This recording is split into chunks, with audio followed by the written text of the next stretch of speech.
அடுத்த வாட்டி போனால் அவங்க கேட்டுருவாங்க, அப்புறம் எத்தனை கால் ஷீட்டு, எப்போ இருந்து வரீங்க, எவ்வளோ பணம் தந்தீங்க, இப்போவே ஆரம்பிச்சிருப்பாங்க.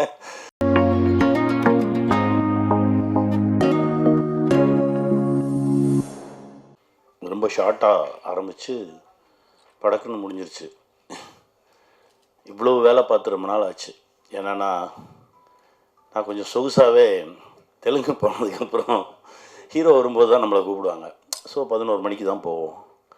அப்புறம் ஒரு 4 மணிக்கு போயிடுவார், நம்மளே அனுப்பிச்சிடுவாங்க. இப்படியே இருந்து திடீர்னு ஆரம்பித்தாங்க. காலையில் ஒரு 8 மணிக்கு போய் இறங்கினா நைட்டு ஒரு 2 மணிக்கு தான் விடுவாங்க. ஏய் என்னடா நினச்சிக்கிட்டு இருக்கீங்க அப்படின்னா, அப்படியே அமைதியாக அப்படியே பார்ப்பாங்க. அப்படியே அமைதியாக இருந்துட்டு ஆனால் அவங்க செய்கிறது தான் செய்வாங்க. ஒரு ஒரு ஒரு அழகான ஒரு பயணம். ரொம்ப சந்தோஷமாக இருந்தது. இந்த கதையை தம்பி கௌஷிக் எனக்கு சொல்லும்போது ஒரு 10 நிமிஷம் தான் சொன்னார். சொன்னோன்னே இதை சொல்லணும் தம்பி, அதிகாரம் வந்து ஒரு எளியவனை எப்படியெல்லாம் காயப்படுத்துது. அந்த எளியவன் திரும்பிக்கிட்டானா என்ன ஆகும்? அவன் அதிகாரத்தை ஒன்றும் செய்ய மாட்டான், அப்பாவி மக்களை தான் காலி பண்ணுவான். அதுதான் நடந்தது. ரொம்ப விஷயத்தை சொல்லி முடித்தோடனே ரொம்ப கஷ்டமாக இருந்தது. இந்த மாதிரி நிறைய கதைகள் இருக்குண்ணே, அதில் நம்ம இதை செலக்ட் பண்ணியிருக்கோம் அப்படின்னாரு. கண்டிப்பாக சொல்லுவோம், வா, எப்போ, அடுத்த வாரமே ஆரம்பிப்போம். சரி ஆரம்பிச்சிருவோம் வா அப்படின்னு சொல்லி ஆரம்பித்தோம். எடுத்து கொண்டு வந்து உங்கள் முன்னாடி வச்சுருக்கோம். ரொம்ப மகிழ்ச்சியாக இருக்குது. தம்பி இயக்குனர் வந்து ரொம்ப ரொம்ப பொறுமையாக, ரொம்ப உண்மையாக, ரொம்ப சின்சியராக இந்த நொடி வரைக்கும் வேலை பார்த்துட்ருக்கான். வாழ்த்துக்கள்ரா, நல்லா வருவேன்.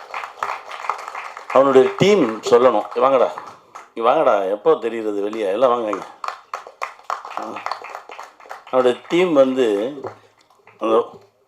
வா எல்லாம் வாங்க மேலே வந்து நில்லுங்க. இவங்க தான் மொத்தத்தையும் தூக்கிட்டு ஓடினவங்க. அதாவது இங்கேருந்து செங்கல்பட்டுக்கிட்ட இங்கேருந்து கிளம்பி போகணும்னாலே நான்லாம் சிட்டிலேருந்து கிளம்பி போகிறதுக்கு ஒரு 1.5 மணி நேரம் ஆகும். ஆனால் இவங்க அங்கே கேட்டால் அங்கே அந்த வில்லேஜ்லேயே ஒரு வீடை, அந்த வீட்டில் இருந்தவனை கிளப்பி போய் சொந்தக்காரன் வீட்டில் தங்குடான்ட்டு இவங்க அங்கே தங்கியிருக்காங்க. ஆமாம், நான் என்னடான்னு கேட்டால் சரி அங்கே போனோன்னே இங்கே ஏதாவது குடிக்க தண்ணி லோக்கலில் இருக்க கிணத்துல தண்ணி இருந்தால் எடுத்துருவாங்க. அண்ணே நம்ம வீட்டிலே இருக்குண்ணே, நம்ம வீட்டில் இருக்கு, எங்கே என்னடா பண்ணுறீங்க அப்படின்னா அந்த வீட்டில் இருக்கவங்க போக சொல்லிட்டு இவங்க அங்கே செட்டில் ஆகிட்டாங்க எல்லாருமே. அப்படியே ஒரு ஊரை தேர்ந்தெடுத்து, சினிமா சம்மந்தம் இல்லாத ஒரு ஊரை தேர்ந்தெடுத்து அந்த ஊருக்கு சினிமாவை கற்றுக் கொடுத்துட்டு வந்திருக்காங்க. அடுத்த வாட்டி போனால் அவங்க கேட்டுருவாங்க, அப்புறம் எத்தனை கால் ஷீட்டு, எப்போ இருந்து வரீங்க, எவ்வளோ பணம் தந்தீங்க, இப்போவே ஆரம்பிச்சிருப்பாங்க. அற்புதமான மக்கள். அந்த ஊரில் இருக்கக்கூடிய ஒவ்வொருத்தருமே அவ்வளோ சப்போர்ட் பண்ணாங்க. ஒரு பாட்டி கூட வந்து அழகாக நடிச்சுட்டு போச்சு. அவ்வளோ சந்தோஷமாக அது கை கொடுத்து நடித்து அவ்வளோ அழகாக பண்ணாங்க. தம்பிங்களா தேங்க்ஸ்டா, நல்லா வருவீங்கடா, வாங்கடா.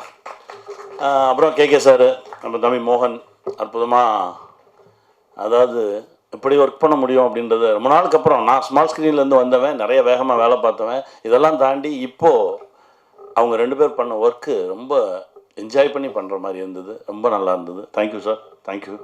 என் தம்பி அஜய், அப்பாவோட எனக்கு நல்ல பழக்கம்.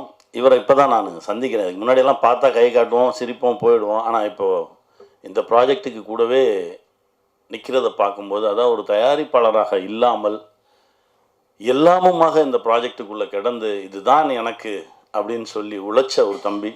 வாழ்த்துக்கள் தம்பி, உன்னுடைய உழைப்புக்கு மிகப்பெரிய அங்கீகாரம் கிடைக்கும். இது ஆரம்பம்தான், இன்னும் பல உச்சங்களை தொடுவீங்க. என் கூட நடித்த எல்லாருமே ரொம்ப அழகாக ஒர்க் பண்ணியிருந்தாங்க. குட்டி குட்டி கேரக்டர்ஸ் நடித்ததுலேருந்து எல்லாருமே ரொம்ப நல்லா பண்ணியிருந்தாங்க. ராஜ் அண்ட் பிரேம் சூப்பராக ஆக்ட் பண்ணியிருந்தாங்க. ராஜ் பார்த்தோன்னே எனக்கு அப்படியே ஒரு மாதிரி இருந்தது, என்னமோ ஒன்று இருந்தது. அவனை பார்க்கும்போதெல்லாம் வாடான்னு சொல்லி கூப்பிட்டு பக்கத்தில் உட்கார வச்சுப்பேன், கட்டி பிடிச்சிப்பேன், அவனோட நிறையா பேசுவேன். அவனுக்குள்ளே வேறு ஒன்று இருக்குது. அந்த உயரம், வெகு உயரத்தில் போய் அவன் அதை தொடுவான் அப்படின்ற ஒரு நம்பிக்கை இருக்குது. வாழ்த்துக்கள் ராஜ். சிவதா மேம், இப்போ தான் நீங்கள் ஆசைப்பட்ட இடத்த நோக்கி நடந்துகிட்ருக்கீங்கன்னு நினைக்கிறேன். ஏன்னா உங்களுக்குள்ளே எவ்வளோ திறன் இருக்குது அப்படின்றத நான் வந்து கருடன்லேயும் பார்த்தேன், இதுலேயும் பார்த்துருக்கேன். இன்னும் நிறைய கதவுகள் உங்களுக்கு திறக்கும், நல்ல நல்ல கதைகள் கிடைக்கும். ரொம்ப நல்லா நீங்கள் ஆசைப்பட்ட படைப்புகள் எல்லாமே உங்களுக்கு கிடைக்கும். வாழ்த்துக்கள். அப்புறம் நடித்த ஒவ்வொரு அதிகாரிகள், எங்கள் அண்ணன் மூணா ரமேஷ் அண்ணன், அதான் சொன்னேன், விசாரணையில் பின்னாடியே நின்று இப்போ வரும்போதே திட்ட ஆரம்பிச்சிருக்கீங்க. இன்னும் அடுத்தடுத்து தளம், பெரிய பெரிய தளம் எங்கள் அண்ணனுக்கும் இருக்குது. எல்லாருக்கும் என்னுடைய மனமார்ந்த வாழ்த்துக்கள். தம்பி கௌஷிக், ஜி நெட்வொர்க், ஏதோ அது என் சொந்த கம்பெனின்னு நினச்சிக்கிட்டு இருக்காங்க வெளியே. அது இல்லவே இல்லைன்றதை தான் இப்போ சொல்லணும். ஏன்னா இவன் அண்ணன் சொல்கிறதுனாலேயே நான் சொல்கிறது எதையுமே கேட்க மாட்டேன்றதை உங்களுக்கு சொல்லிடுறேன். ஏன்னா என்னமோ ஜி இவர் போய் சொன்னால் ஜியில் கேட்டுக்கிடுவாங்க, நான் சொன்னால் மட்டும்தான் கேட்க மாட்டாங்க.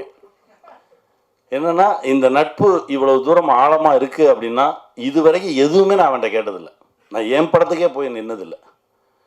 திருமாணிக்கம்னு ஒரு படம், அது ஒரே ஒரு போஸ்டர் பார்த்து அந்த டைரக்டர் என்கிட்ட நந்தா கேட்குறாரு, சார் நீங்கள் சொல்லுங்கள் ஒரு வார்த்தை. நான் சொல்லவே மாட்டேன், நீங்கள் எடுத்து வைங்க, முதல்ல ஒரு ட்ரெய்லர் வைங்க பார்க்கட்டும், அப்புறம் அதற்கான கட்ஸ் எல்லாம் எடுத்துகிட்டு போய் காட்டுங்க, அவங்க பார்க்கட்டும். ஒரே ஒரு போஸ்டர் மட்டும் பார்த்துட்டு அவங்களா கூப்பிட்டு கேட்டு அவங்களா அந்த படத்தை பார்த்து அவங்களா வாங்கிக்கிட்டாங்க.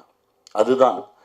ஏன்னா ரொம்ப கிட்ட இருக்கோம் பேசிக்கிறோம் அப்படின்றதெல்லாம் தாண்டி அந்த துறை வேறு இது வேறு அப்படின்றதில் ரொம்ப தெளிவாக இருக்கும் இல்லைடா.